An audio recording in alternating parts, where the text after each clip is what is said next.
It's completely, positively, totally impossible. How am I supposed to write a report about the Japanese language with just these notes?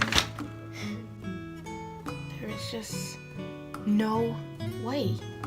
Hey!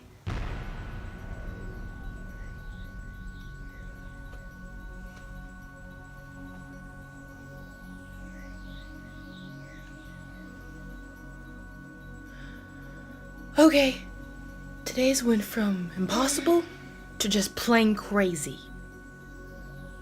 Who are you? Can't recognize yourself? You're me. How is that possible?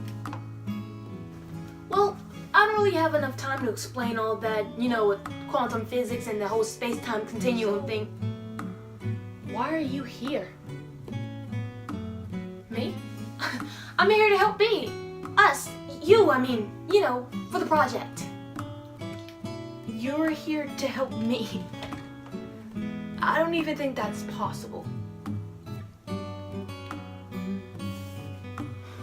Of course not with that way of thinking. It's gonna be easy. So, what's the game plan then? Before or after I take over the world? What? What do you think we should do for the project? Well, you should just simply explain the basics of the Japanese language. You think it's going to be that easy? Explaining all of the Japanese language? Of course it is. Besides, it's just the basics. I don't think it's possible. And I'm probably hallucinating, so, yeah, I'm just gonna get back to doing my other homework.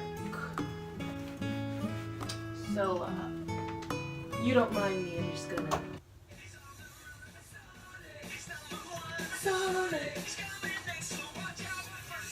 Gotta go fast. Since when is watching Sonic school homework? Charnell! What? We can do this. Come on, just trust me. Here, let me show you a couple things. Remember this old thing? Let's first review the basics.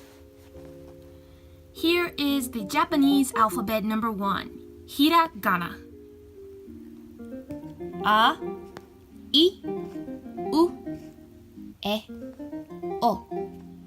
Everything that's in the A line, it'll have the A at the end.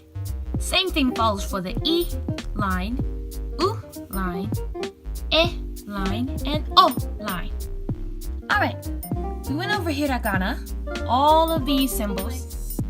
Now that we're done with this, if you look down here, these symbols are going to follow the exact same structure as above.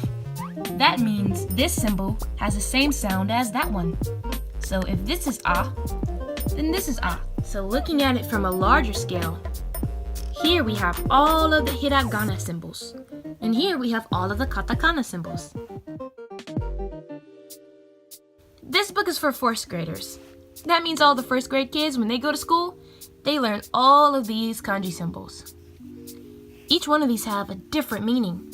Looking at this one right here, this says kawa. This symbol is the symbol for river. Kawa. On the edges, you can see that as the edges of like the riverbed. The middle is the water running in between. Kawa. Furigana? What is that? Let's take this kanji for example. Okay. So, where's the furigana you were talking about? Charnell of the future or wherever? Simple. You see, this is the kanji, and here are the stroke order. That's how you'd write it. Followed by that, right up under, is some furigana. When used in the sentence, it will show you which one you need to use to read the sentence correctly. This kanji can be read as ten or ama. So right here, we're going to use 10. So this kanji is 10, and this is ki. Tenki. Together, that means weather. Okay, I must admit, you did make it really easy to explain, hiragana, katakana, furigana, kanji, and all that, but what now? I don't know what to do still. Wait, what? Don't you point your finger at me. Don't you dare! You just had to go and transform me into whatever this thing is. Am I a top? Like, for real? Why? Alright. The final portion of which you need to make sure everybody you teach knows about Japanese is the complexities of speaking.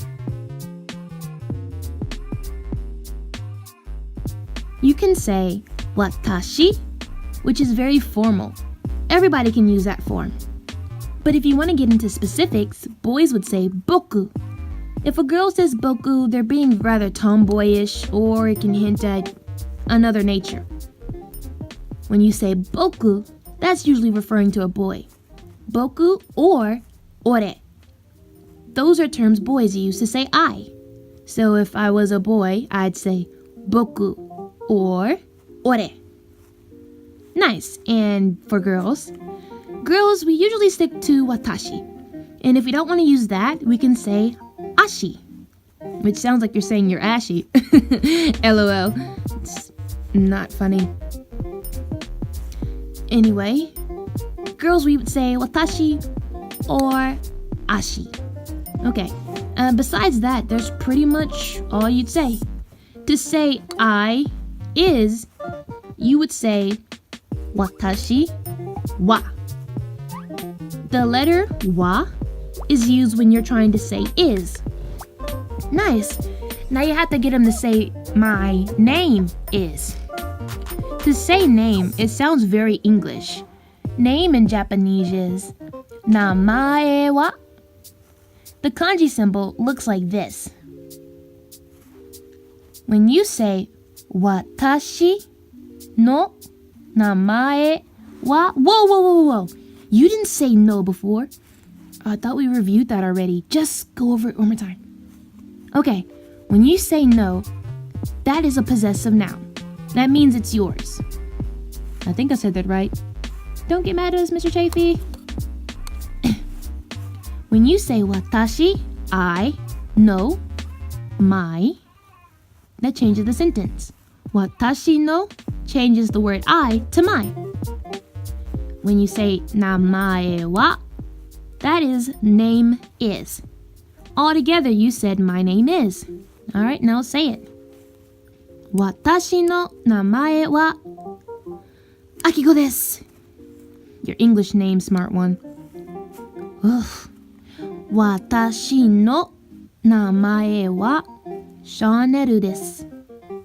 That's having an accent on it. Well, I think that's pretty much everything, and I don't want to get in trouble for going over my time. I think you already are. But, thanks. And bye. Turn me to normal now.